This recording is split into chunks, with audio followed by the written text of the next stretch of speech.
राजस्थान में इन दिनों सियासत लगातार जोरों पर देखने को मिल रही है। जिस तरह से किरोड़ी लाल मीणा, जिनको मंत्री पद देने के बाद से ही चर्चा में बने हुए हैं, पहले मंत्री पद मिलता है उसमें नाराज़गी देखने को मिलती है, उसके बाद लोकसभा चुनाव में जीतने का दावा करते हैं, कहते हैं कि अगर जीता नहीं, वो सीटें नहीं जीती तो इस्तीफा दे देंगे।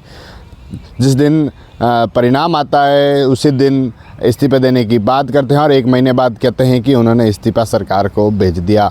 लगातार एक महीने तक चली इस सियासत के बाद अब फिर से राजस्थान में चर्चा ज़ोरों पर देखने को मिल रही है। जिस तरह से जो किरोड़ी लाल मीणा है वो एक दिन पहले उदयपुर के दौरे पर रहे, उसके बाद एक्टिव हो गए और लगातार जो आपदा प्रभावित क्षेत्र है वहाँ पर दौरे देखने को मिले उनके। उन्होंने एक दिन पहले सोशल मीडिया पर डाला कि वह दौरे करेंगे और उसके बाद से एक्टिव नज़र आए।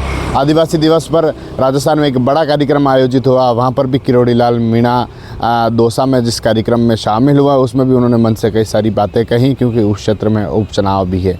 जिस तरह से एक दिन पहले ही उनके जो बयान देखने को मिले हों आपदा क्षेत्रों में दौरे करने जैसे बात हो, तो उसमें उन्होंने कहीं ना कहीं नाराज़गी देखने को मिली। जिस तरह से उन्होंने जो अधिकारी थे, जो प्रशासनिक अधिकारी थे, उनसे हेलीकॉप्टर की मांग की थी, जिससे कि जो भरतपुर बयाना क्षेत्र है उसको प्रभावित क्षेत्र है उसको देख सकें, लेकिन उन्हें प्रशासन ने उस हेलीकॉप्टर की सुविधा नहीं दी तो उन्होंने नाराज़गी देखने को मिली। उन्होंने कहा था कि उन्हें हेलीकॉप्टर दे, लेकिन प्रशासन ने अवगत नहीं कराया, इससे इनकी नाराज़गी है और वो इस पर जो बड़े नेता हैं, आला अधिकारी हैं, उनसे भी बात कर रहे हैं। किरोड़ी लाल मीणा ने कहा कि उन्होंने इस्तीफा दे दिया है, लेकिन वह जनप्रतिनिधि है और जनप्रतिनिधि के तौर पर उस क्षेत्र में दौरे कर रहे हैं जो बाढ़ प्रभावित है, जो आपदा से प्रभावित है। दूसरी तरफ जब उनके भरतपुर सहित जो दूसरे क्षेत्र हैं वहाँ पर उनके दौरे थे और दौरे से पहले ही करीब 1 घंटे पहले जो वहाँ के प्रशासन है उन्होंने जो मुआवजा देना था वह 1 घंटे पहले ही बांट दिया, यानी किरोड़ी लाल मीणा के वहाँ पर पहुँचने से पहले ही जो चेक थे वो बांट दिए। उससे किरोड़ी लाल मीणा भी नाराज़ हुए। उन्होंने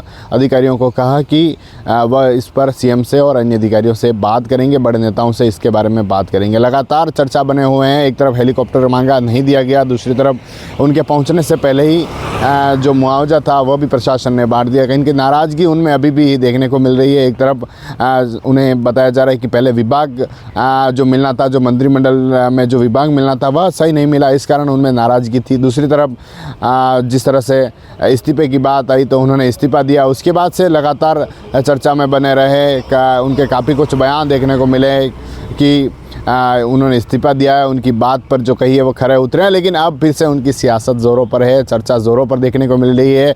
मुख्यमंत्री अशोक गहलोत, पूर्व मुख्यमंत्री अशोक गहलोत, जिन्होंने भी ट्वीट कर कहा था कि आखिर आपदा मंत्री कौन है, इस्तीफा स्वीकार किया है तो बताएं। जिस तरह से राजस्थान में जो स्थिति बन रही है उस पर आपदा मंत्री अभी तक एक्टिव नहीं है, कौन आपदा मंत्री है। उसके बाद से किरोड़ी लाल मीणा फिर से एक्टिव दिखेगा। इनके अशोक गहलोत के बयान के बाद जो एक्स पर जो बयान देखने को मिला उसके बाद से एक्टिव नज़र आए हैं, या फिर कहीं के चुनाव है या फिर उस हो रही राजस्थान की सियासत में एक्टिव दिख रहे हैं। TV9 के लिए राजेश डांगी।